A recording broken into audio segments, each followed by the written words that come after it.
أعوذ بالله من الشيطان الرجيم.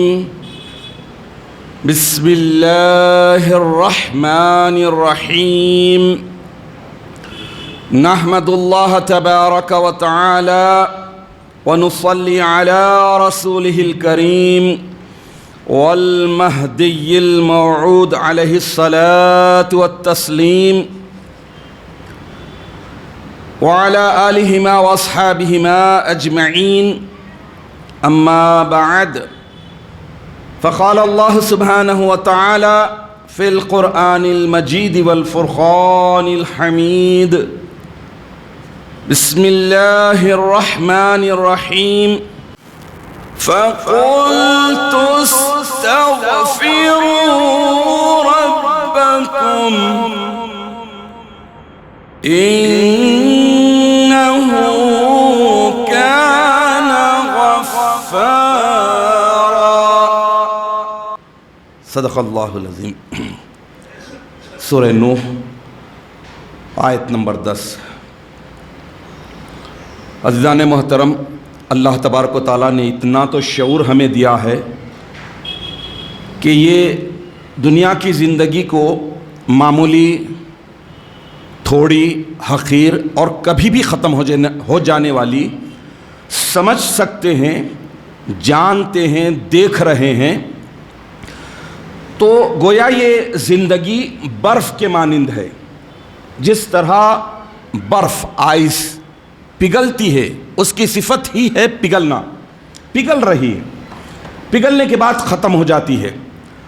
تو یہ مختصر سی زندگی میں جو اللہ تعالیٰ نے پگھل رہی ہے، گزر رہی ہے، ختم ہو رہی ہے، اس میں خیر کے کام، بھلائی کے کام، بہتری کے کاموں میں گزارنا عقل مندی ہے.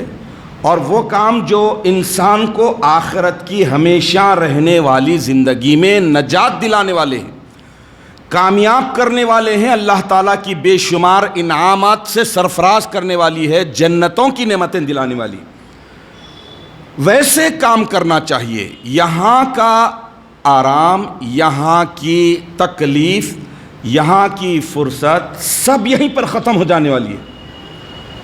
اللہ تبارک و تعالیٰ جو حقیقی زندگی ہے، حقیقی جو دنیا ہے، کبھی ختم نہ ہونے والی، نہ وہاں کا آرام کبھی ختم ہوگا، نہ وہاں کی راحتیں کبھی ختم ہوں گی، نہ وہاں کی نعمتیں کبھی ختم ہوں گی، نہ وہاں کا عتاب، عذاب، رنج، غم، تکلیف، عذاب، یہ کبھی ختم ہونے والی نہیں.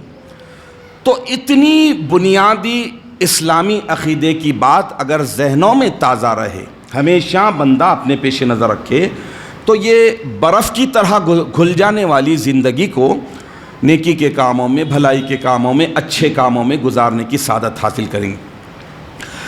حاضرین محترم، وہی انسان مراد کو پاتا ہے، وہی انسان نجات پاتا ہے جو اس مختصر سی زندگی کو اہمیت دیتے ہوئے آخرت کی اہم ترین، کبھی ختم نہ ہونے والی زندگی کو ترجیح دیتے ہوئے آخرت کے وہ کام کرتا ہے.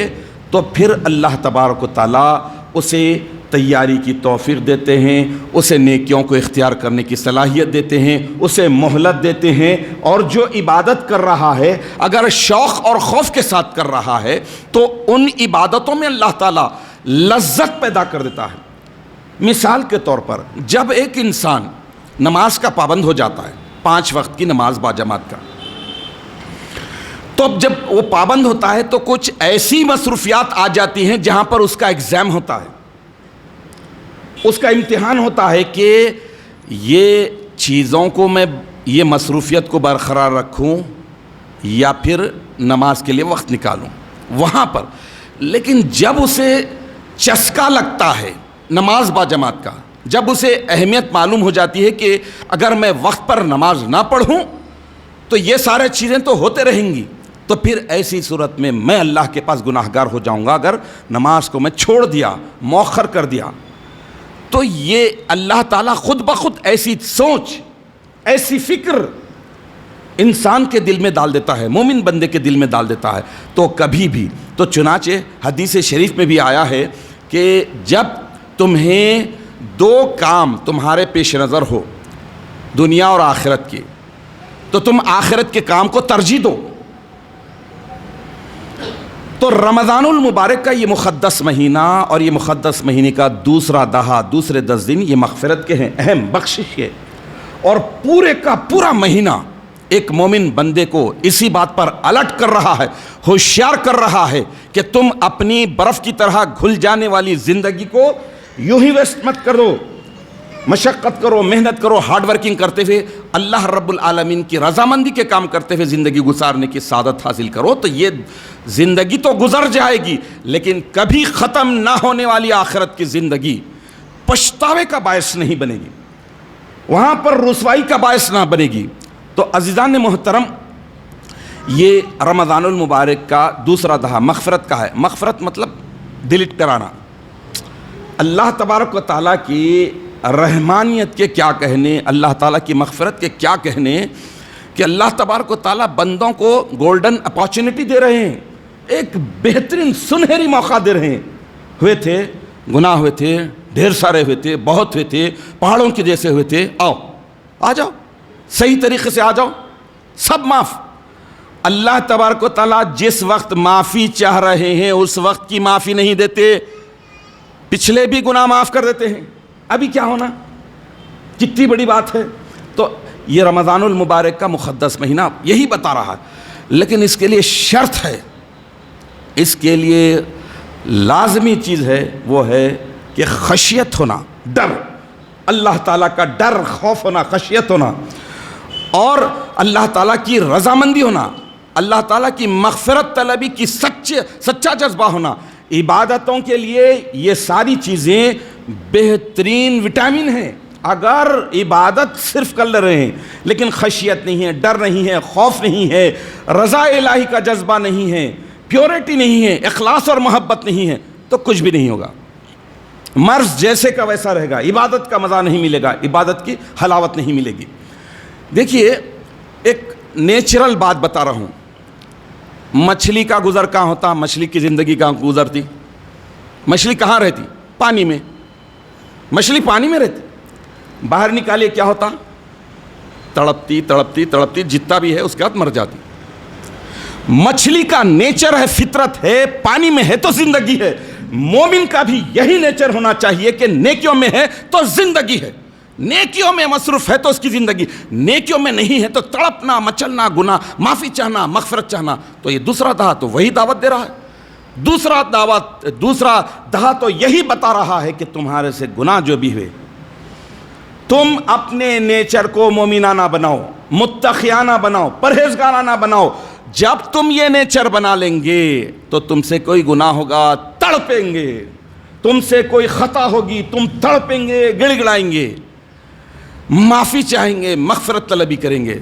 تو جس طرح مچھلی پانی میں زندہ رہتی ہے، مومن بھی نیکیوں میں ہی زندہ رہتا ہے۔ اگر نیکیاں ختم ہو جاتی ہے تو پھر مومن مر جاتا ہے۔ تو رمضان المبارک کا یہ پورا مہینہ ٹرین کر رہا ہے، بتا رہا ہے کہ مومن کی زندگی نیکیوں میں، مومن کو نیکیوں میں رہنا ہے، ہمیشہ نیکیوں کو کمانے کی جستجو کرنا ہے۔ تو اگر مومن بندہ نیکیوں میں نہیں ہے تو زندہ تو رہے گا، مومن تو کہلائے گا، سید بھی کہلائے گا، پٹھان بھی کہلائے گا، شیخ بھی کہلائے گا، مرزا بھی کہلائے گا، فلاں فلاں سب کہلائے گا، لیکن مومن نہیں ہو سکتا، کیونکہ مومن کی زندگی صرف نیکیوں میں۔ عزیزان محترم، مومن جب تک نیکیوں میں رہتا ہے، اللہ تبارک و تعالیٰ ان نیکیوں کو اخلاص کے ساتھ، شوق کے ساتھ، خوف کے ساتھ اختیار کرنے کے طفیل میں اس کی برکت سے اسے اور نیکیوں کا ثواب دیتے ہیں۔ یہ بڑا ایڈوانٹیج ملتا ہے نیکیوں کی وجہ سے۔ اگر انسان ضمیر کو مردہ کر دے، اپنے ایمان کو تھپک کے سلا دے اور اس کے بعد گناہ پر گناہ کرتے جائے، تو پھر اس کا مردہ ضمیر اسے ایک گناہ کرنے کی وجہ سے اور ڈیرنگ ڈال دیتا اس میں، اور وہ گناہ کرنے جاتا ہے۔ تو رمضان المبارک کا یہ مقدس مہینہ مومن بندوں کو یہی بتاتا ہے کہ تم اپنی زندگی کو متقیانہ اور پرہیزگارانہ بناؤ۔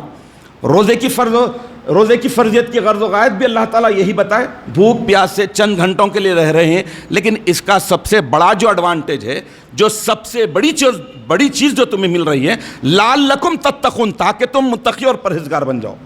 متقی اور پرہیزگار بنانے کے لیے اللہ تبارک و تعالیٰ نے روزے کو فرض کیا ہے ایک مومن اسی وقت متقی اور پرہیزگار ہوگا جب تقوی کے پورے شرائط کو اور آداب کو اپنائے گا.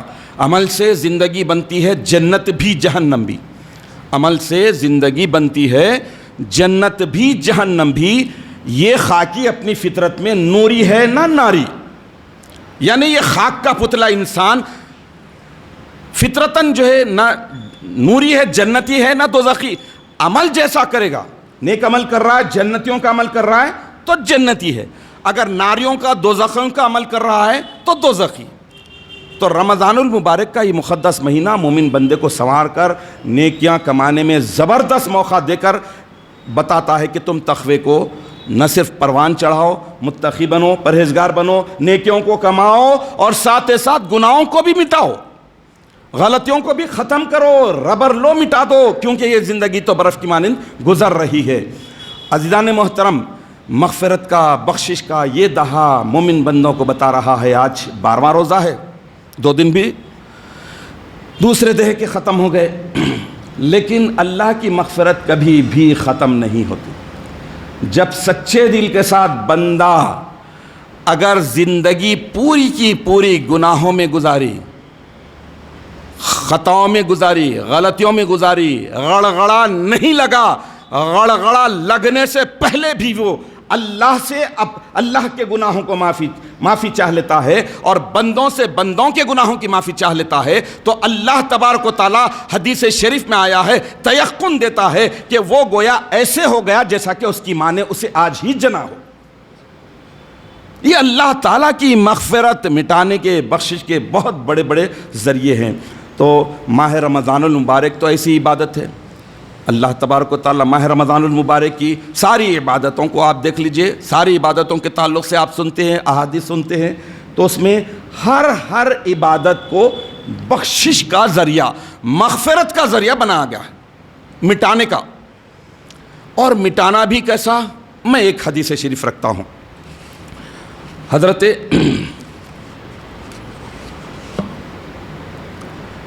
غالباً جابر بن عبداللہ رضی اللہ تعالیٰ عنہ سے مروی ہے، رمضان المبارک اور اس کی عبادتیں بخشوانے والی ہیں، مغفرت دلانے والی ہیں. کیسے؟ روزہ، رمضان المبارک کی بڑی عبادت روزہ. روزے کے تعلق سے آیا ہے کہ من ساما رمضان، جو کوئی رمضان المبارک کا روزہ رہا، ایمانوں و احتسابہ، ایمان کے ساتھ، احتساب کے ساتھ، حساب کتاب کے ساتھ، اکاؤنٹیبلٹی کے ساتھ، شرائط کے ساتھ، آداب کے ساتھ، جیسا روزہ رکھنے کا حکم دیا گیا ہے، اگر من ساما کوئی بھی ایسا روزہ رکھتا ہے، غفر لہ ما تقدم من ذنبہ، ختم، پچھلے سارے گناہ معاف. روزہ رہ رہا ہے رمضان کا، گناہ معاف ہو رہے ہیں، پورے پچھلے پورے ڈیلیٹ. کتنی بڑی بات ہوئی. اللہ رب العالمین کتنا بندوں کے ساتھ رحم کرتے ہیں، کتنا کرم کا معاملہ کرتے ہیں کہ رمضان المبارک کا روزہ رہ رہے ہیں، لیکن خالی روزہ رہنا نہیں ہے، روزہ بھی ہیں، کھانے پینے سے رک گئے لیکن چغل خوری ٹکا کے کھا رہے ہیں، دھوکے بازی ٹکا کے کھا رہے ہیں، دھوکے بازی، مکاری، جھوٹ، مکر، فریب، بد عقیدگی، بد عملی ٹکا کے کر رہے ہیں، سب دبا کے کر رہے ہیں، تو روزہ نہیں ہے، وہ دھوکہ ہے. وہ رب العالمین یہ تیقن دے رہا ہے کہ ایمان اور احتساب کے ساتھ جو کریں گے، اکاؤنٹیبلٹی کے ساتھ جو کریں گے، یہ مت دیکھو کہ کون کیا کہتا ہے، یہ دیکھو کہ خدا کیا کیلکولیٹ کرتا ہے، اللہ کیا چاہتا ہے. دنیا والوں کا کام بولنا ہے، بولنے والوں کا کام بولنا ہے، بولتے رہتے، لیکن اللہ کیا بول رہا ہے، اللہ کیا چاہتا ہے، اللہ کی رضا کس میں ہے، اللہ کی مرضی کس میں ہے. یہ دیکھیں، جب اللہ کی مرضی کو پیش نظر رکھیں گے تو پھر اس کے بعد ایمان اور احتساب کے ساتھ روزہ ہوگا. عزیزان محترم، حضرت عبادہ بن صامت رضی اللہ تعالیٰ عنہ سے مروی ایک حدیث شریف رکھتا ہوں. رمضان المبارک کے فضائل اس میں ایک جا کر کے اللہ کے رسول صلی اللہ تعالی علیہ وسلم فرما رہے ہیں کیا کہ اللہ کے نبی ارشاد فرما رہے ہیں کہ تمہارے پاس بابرکت مہینہ آ گیا، برکتوں والا، رحمتوں والا، مغفرتوں والا مہینہ آ گیا، اس میں اللہ تعالیٰ تمہیں اپنی رحمت میں ڈھانپ لیتا ہے۔ ہائے ہائے ہائے، کتنی بڑی بات ہے، اللہ اپنی رحمت میں ڈھانپ لے رہا ہے، پھر اپنی رحمت نازل فرماتا ہے اور گناہوں کو مٹا دیتا ہے۔ بھئی اپروچ ہوں گے تو فائل سبمٹ ہوں گی تو پھر ایکسیپٹ ہوں گی نا، فائل سبمٹ کریں گے تو ایکسیپٹ ہوں گی نا، گیش نہیں، معافی مانگنا نہیں چاہتے نہ اللہ سے نہ بندوں سے، تو پھر کہا اللہ تعالیٰ یہاں فرما رہے ہیں کہ گناہوں کو مٹا دیتا ہے اور دعاؤں کو قبول کرتا ہے۔ اللہ کے پاس جا رہے نہیں، دعا کر رہے نہیں، تو کیسا ہوگا؟ پھر آگے ارشاد فرماتے ہیں اللہ کے نبی کہ اس مہینے میں اللہ تعالیٰ تمہارے دلوں پر نظر فرماتا ہے۔ سبحان اللہ، دلوں پر، کیونکہ وہ اللہ کا مسکن ہے، اللہ کے رہنے کی جگہ ہے، اللہ کا خاص اپارٹمنٹ ہے مومن بندے کا دل۔ اس مہینے میں اللہ تعالیٰ تمہارے دلوں پر نظر فرماتا ہے، تمہاری وجہ سے اپنے فرشتوں کے سامنے فخر کرتا ہے، اپنے ملائکہ کے سامنے جو بے گناہ مخلوق ہے، بے خطا مخلوق ہے، ان کے سامنے حضرت انسان کی اللہ تعالیٰ فخر کے ساتھ فخر کر رہے ہیں۔ اس لیے تم اپنے قلب اور باطن سے اللہ کی بارگاہ میں نیکی حاضر پیش کرو، نیکی حاضر کرو، جو بھی نیکیاں کر رہے ہیں قلب سے باطن سے چھپ چھپ کر گڑ گڑا کر اللہ کی بارگاہ میں پیش کرو، اس لیے کہ فَإِنَّ الشَّقِيَّ مَنْ حَرِمَ فِيهِ رحمت اللہ، وہ شخص انتہائی بدبخت ہے، بدترین ہے، ذلیل ترین ہے جو اس ماہ مبارک میں بھی اللہ کی رحمت سے محروم رہا۔ اس پورے حدیث شریف میں اللہ تعالیٰ نے، اللہ کے رسول صلی اللہ تعالیٰ علیہ وسلم نے بڑی بڑی باتیں بتائی ہیں۔ مہینہ آ گیا، بابرکت مہینہ آ گیا، اس میں اللہ تعالیٰ تمہیں اپنی رحمت سے ڈھانپ لے رہا، اپنی رحمت میں ڈھانپ لے رہا ہے اور رحمت نازل فرماتا ہے، گناہوں کو مٹا دیتا ہے، دعاؤں کو قبول کرتا ہے۔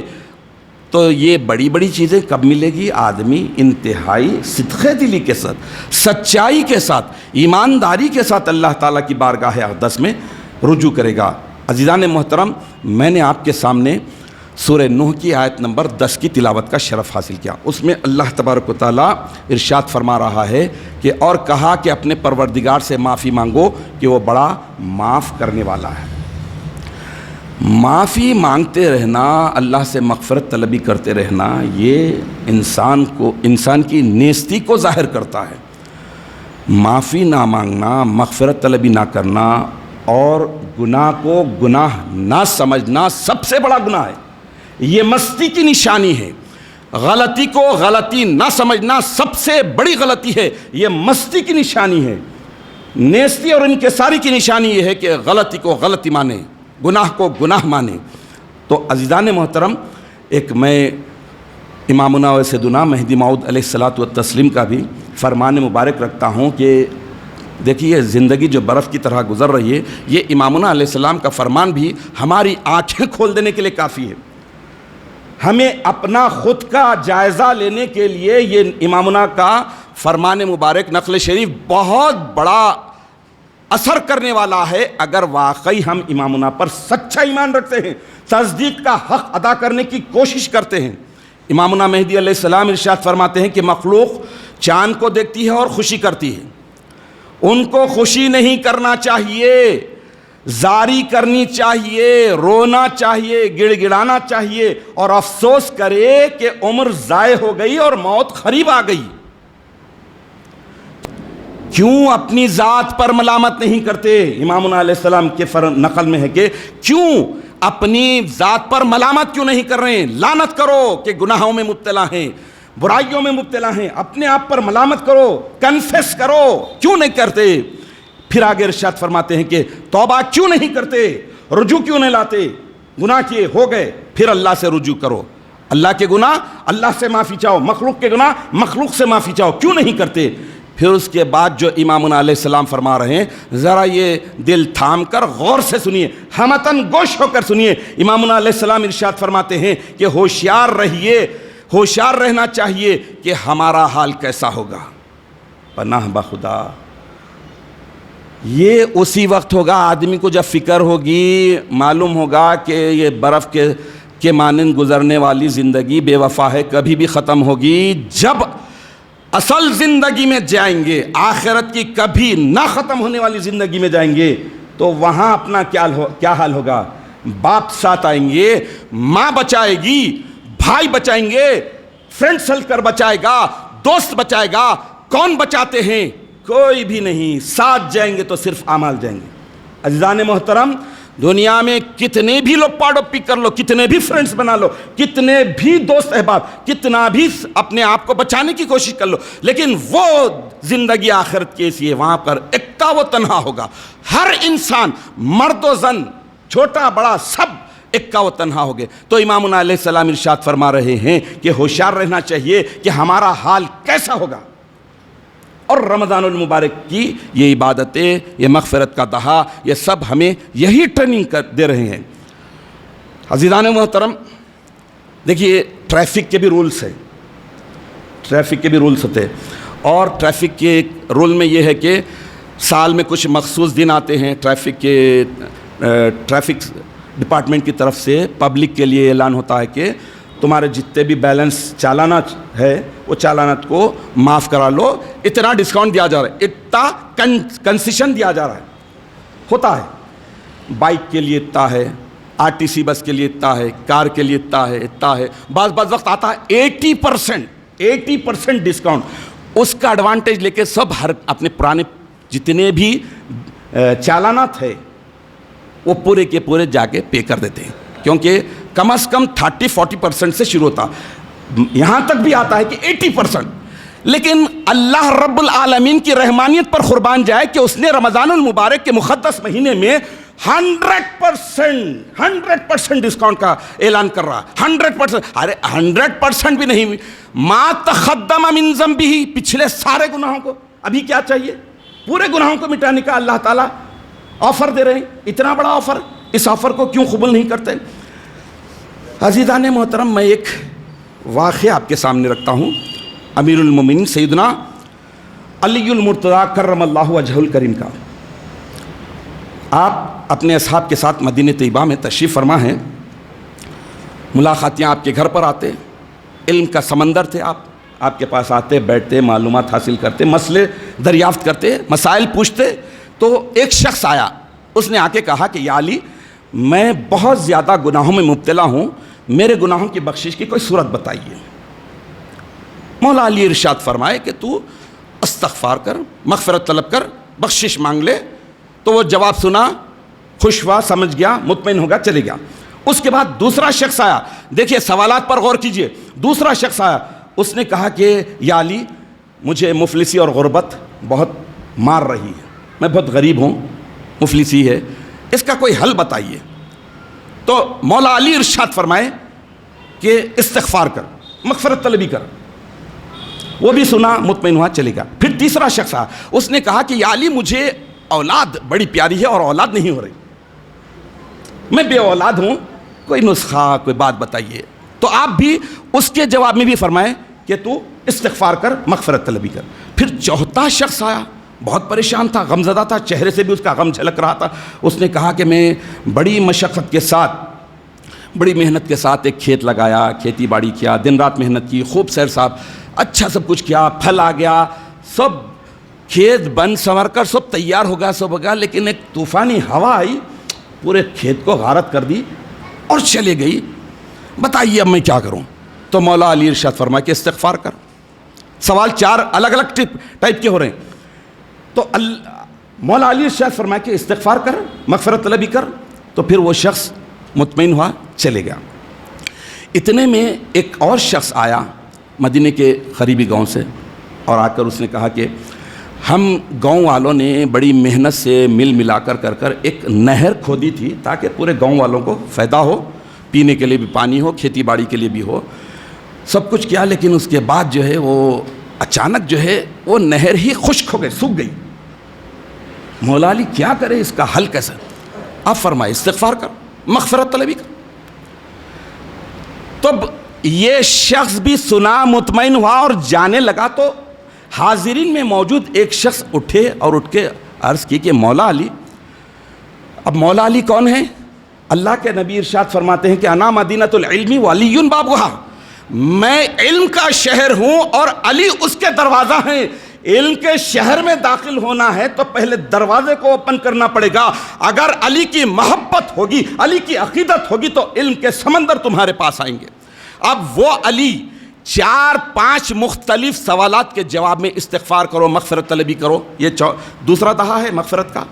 تو اب مولا علی ارشاد سے اس شخص نے پوچھا کہ یا علی، آپ کے پاس کسی نے آ کے پوچھا گناہ ہو گئے تو بھی آپ مستغفر مغفرت طلبی بولے. چلو کنٹراسٹ مل رہا ہے، چیزیں مل رہی، مطابقت ہے، گناہ کیا توبہ کرنا، مغفرت کرنا. پھر آپ بے اولاد کو بھی وہی بولے، نہر سوکھ گئی اس کو بھی یہی بولے آپ، کھیتی اجڑ گئی اس کو بھی یہی بولے آپ. یہ کیا ہے؟ تو مولا علی ارشاد فرمائے کہ قرآن کی سورہ نوح کی آیت نمبر 10 اور 12 میں اللہ تبارک و تعالیٰ نے یہ 5 ایٹموں کو گنا دیا ہے اور گنا کر بتا دیا ہے کہ مغفرت اس کا واحد علاج ہے. عزیزان محترم، یہ رمضان المبارک کا مقدس مہینہ اللہ تبارک و تعالیٰ نے مومن بندوں کو، امت محمدیہ کو بہت بڑے پلان کے طور پر دیا ہے. اسے ہم پوری سچائی اور ایمانداری کے ساتھ گزارے تو یہ مغفرت کا دہا ہے. اس مغفرت کے دہے میں اپنے جتنے پرابلمس ہیں، جتنے مسائل ہیں، ان پورے مسائل پر ادھر ادھر بھاگنے کے بجائے پہلے مصلی پکڑنا. میجک میٹ ہے مصلی، یہاں پر کرشمے ہوتے. اگر اخلاص اور محبت کے ساتھ رات کے اندھیرے میں مصلی پر اللہ کی یکتائی کے ساتھ تو اور میں دونوں ہو کر وہاں پر اگر فریاد کرتے ہیں تو اللہ تبارک و تعالیٰ اس کے اگلے پچھلے گناہ بھی معاف کرتے ہیں اور اس کے سارے مسائل کو اللہ تعالیٰ حل کرتے ہیں. اللہ تعالیٰ سے اس بات کی دعا ہے کہ ہمیں توفیق عطا فرما کہ ہم نیکیوں کو اختیار کریں اور گناہوں سے بچ جائے. آمین یا رب العالمین. وآخر دعوانا ان الحمد للہ رب العالمین.